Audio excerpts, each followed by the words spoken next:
everyone, welcome back to another episode of the 80 Rebuild. My name is Kye. And my name is Jez. We're also known as Santa Outback.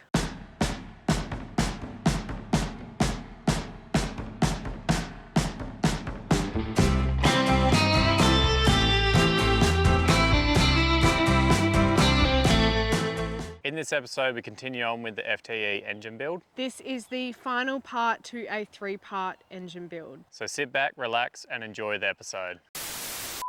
Oh, the longer you take, the Oh, longer... don't even put this back on me. Will you marry me? Today? Hey, don't just grab it. Yes. Oh, give it back. Yeah. Final episode of the engine build, finally. Finally. It's been good, but it's also been stressful as well, so we're glad to finally be at the end of it. Yeah. As I already mentioned just now, this is a 3-part engine build and we are in the final part, as Kye just mentioned. So if you haven't seen the previous 2 episodes, part 1 and part 2 of the engine build, what we do in this episode might make more sense if you do watch those 2 first. Yes, go back and watch the first and the second episode and it'll make more sense of what we are doing. So let's jump straight into it. First off, we're going to install the water pump. Like we've done with majority of the parts for the engine build so far, the water pump, we have gone with a genuine Toyota water pump, and most of the remaining parts for the rest of the engine build will also be genuine Toyota. This is pretty simple to do. There's 2 main studs at the top, which also hold your water lines to your turbo. So when you're installing the water pump, you also have to install those. Plus your alternator bracket, tensioning bracket, also has to be installed at the same time. And this just seals to the block with a metal gasket, also genuine Toyota. Then all the bolts and the nuts are torqued down to a spec, which you have to refer to the manual.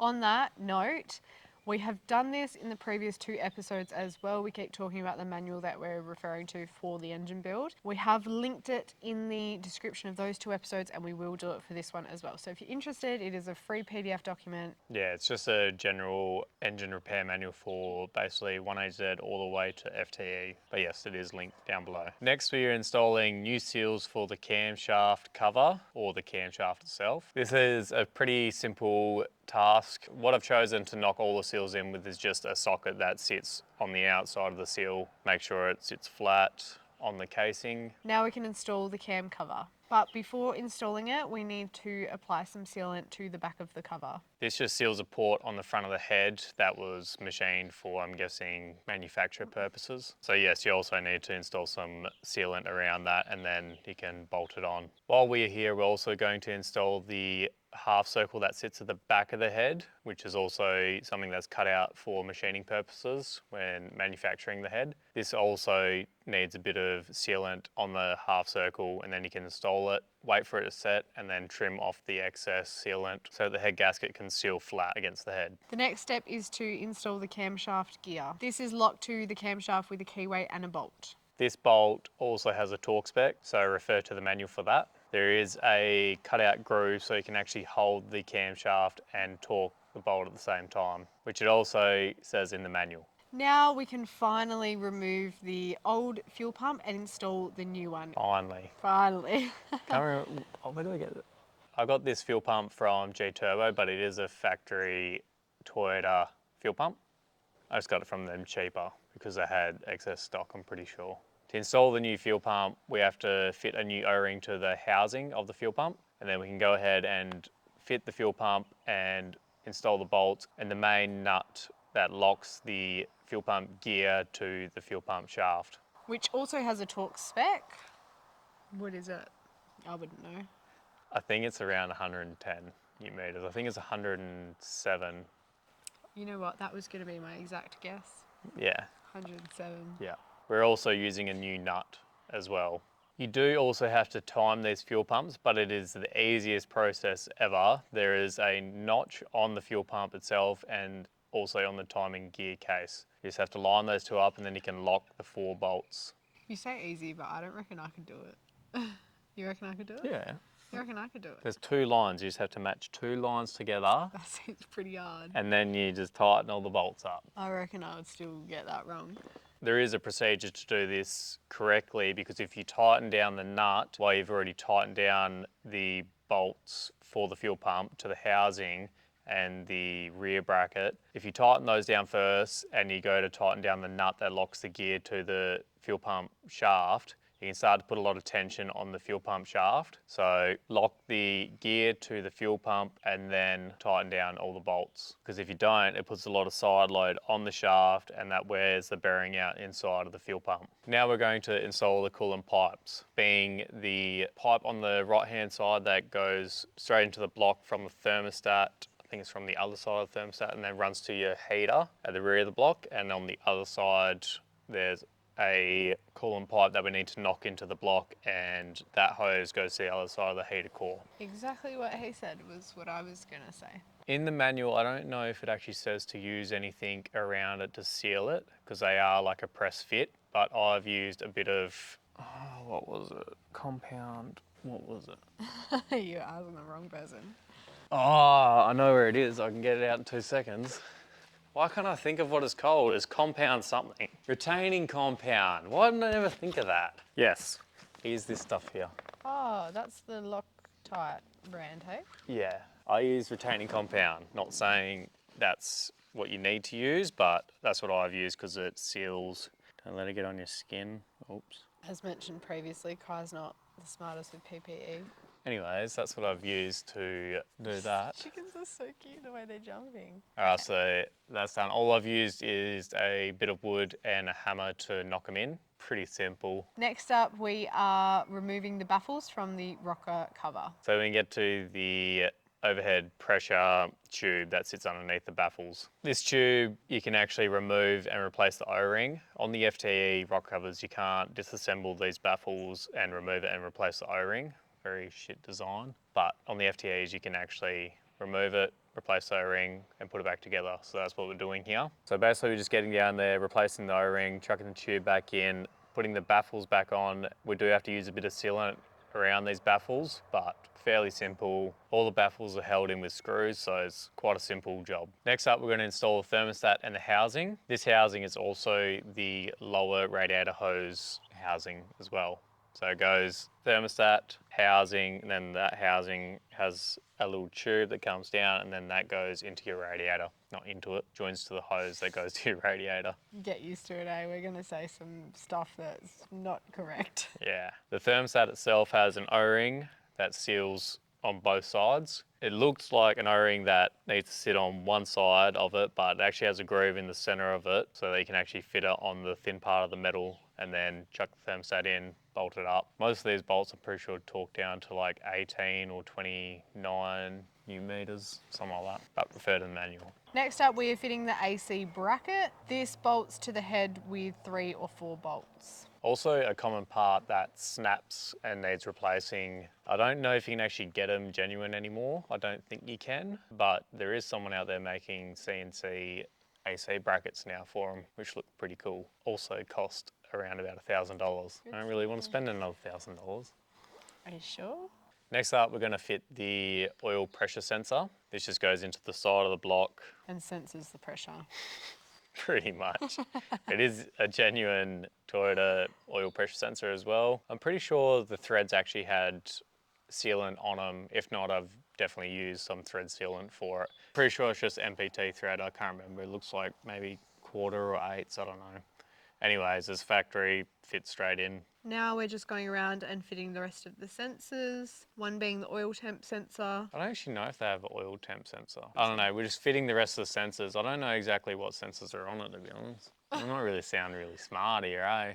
Just chucking any and every sensor on. There's a water temp sensor, oil pressure sensor. There must be an oil temp sensor as well. Don't quote us, I don't know how reliable we are. The crank angle sensor. So yeah, there's a water temp sensor, oil pressure sensor, crank angle sensor. There's a low oil level sensor as well, but we're not using that. But I do have to reinstall it because it's a big gaping hole on the side, so I have to put that back in, just reusing the old one. Next up, we are fitting the timing belt. This also includes timing the fuel pump to the camshaft. For this procedure, you have to line up the notches of not TDC, I think it's BDC on the fuel pump and the camshaft gear. There is a procedure for this in the manual, so have a look in the manual for that part. Now that that's done, we can go ahead and put the camshaft cover on. But before we do that, we have to fit a new seal. It's a foam seal with the sticky part on it. I remember this because I spent ages cleaning the shit off. So yeah, put new stuff on and then we bolted that on with new bolts as well because I did buy new bolts. The old ones look crap. Next up, we are screwing on the oil filter. This is also genuine, no surprises there. Very simple, easy job. Yeah. Sorry, did I just steal your line? Yeah, a little bit, yeah. Oh, my bad. I don't know if there's definitely not a torque spec for this, but I generally just do them to the point where they get tight by hand and that's it. They don't need to be reefed on, they don't need to be just touching the seal. They need to touch the seal, then turn them, I think, a quarter or half or something like that. And that's generally enough. You'll know because it'll either leak or it'll be a real prick to get off. Next up, we're going to install the rear main seal into the housing that bolts to the block. We have decided to buy a new rear main housing because the old one was corroded and looked really, really shit.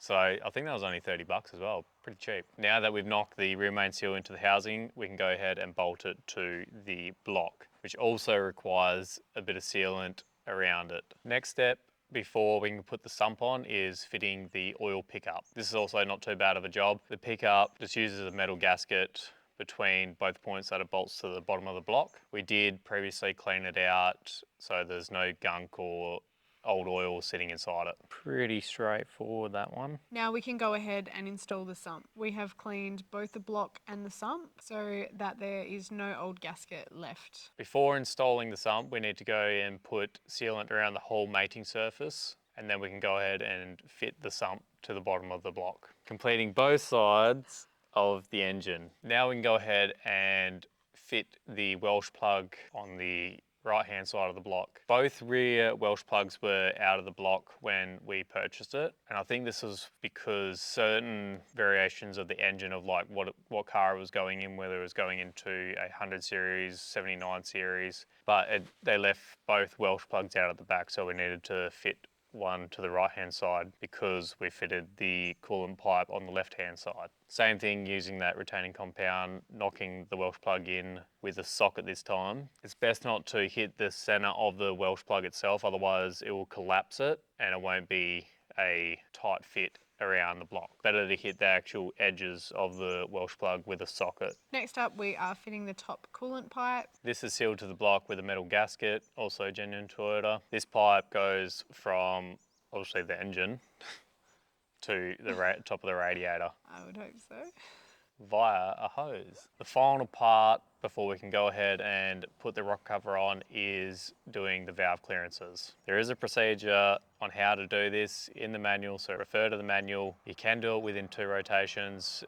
That's what it specifies you need to do it as. So first rotation is a certain amount of valves that you can do, and then your second rotation will be the rest of the valves. In the manual it does say your clearances and what they need to be. There's also an adjustment to do with the valve bridges as well. Now we are installing the injectors and seats. So we do have new seats for all the injectors. So we've got to pop all those down into the injector holes in the head, make sure they're actually sitting down flush, and then we can go ahead and put all the injectors in one by one. They'll have rocker hold downs that from the rocker arm go over the injector, and then you bolt that down and that holds the injector in place. Now that they're in, we can go ahead and install all the injector buckets or seals. They seal around the head and around the injector. Now we can go ahead and install the intake manifold. I've extensively cleaned out the intake so there is no more oil or carbon buildup. It's super fully clean now.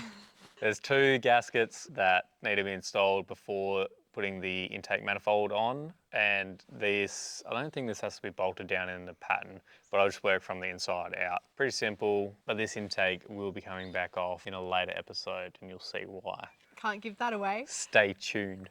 Stay tuned. Now it is time to install the injector lines. They are all brand new injector lines. We weren't going to stuff around with using old ones. Who knows when they'll last replaced. They're meant to be done every 100 or 150,000 Ks. But yes, Toyota does specify you need to change them out at I think 150,000 kilometres. So we're using new ones. Obviously, the rest of the engine's new. Now we are installing the rocker cover. Finally. For this, just need to put the new rock cover gasket O-ring. It's a weird looking O-ring. It's like heaps of different holes and stuff, but just need to install that. I've just used a little bit of lube on the surface of the O-ring, and we're using all new bolts for the rocker cover as well. Now we've got to remove the old spigot bearing out of the crank. To do this, what I have done is I've found a bolt that fits and shaved down the bolt so that it fits inside the spigot bearing, and I've chucked bread in there, kept on compacting it, and what it does is builds up the area around the back side of the bearing and starts to push it out. Very neat little trick, that one. Actual bread. Actual bread. Just keep jamming it in there, keep knocking the bolt in, remove it, put more bread in, and it'll pop out. So now that we've got it out, we can knock the new one in. Fairly simple. I think I just used a socket to knock it back in. Now we need to install the flex plate. This is a step before installing the flywheel. And this just has one bolt that holds it to the block, and the other 2 points are on dowels. Now we can go ahead and install the MPC flywheel. We've got new bolts for the flywheel itself. I don't think in the manual it says to use any Loctite, but I've used Loctite on the bolts, and the torque spec is in the manual for that as well. Also has to be done in a pattern. Now that that's on, we can go ahead and install the clutch friction plate and the pressure plate. So there's a little tool that holds your pressure plate into the spigot bearing, and then you can go ahead and install your pressure plate over that. These have a certain torque spec as well, which are from MPC because they're different bolts, and also has to be done in a pattern. Now that that's done, that is the engine completed. Round of applause. Yes, round for of applause. Kye, Thank who you. has built an FTE engine for the first time ever. We don't know if it starts yet, but it is Let you together. know. It is together. Yeah, and now I guess it's just a waiting game with getting the rest of the car finished off, and then we can actually start it up and see how it runs. Hopefully good. As always, if you have any questions or you'd like to know specific details about what we're doing, feel free to message us directly or comment down below. All of our social media links are linked down below. If you'd like to stay in the loop with when we have new episodes releasing, make sure to hit that subscribe button. There's still so many more episodes to share for this rebuild series, and we are looking forward to it. But that is it for this episode, so we'll catch you on the next one. See ya. ya.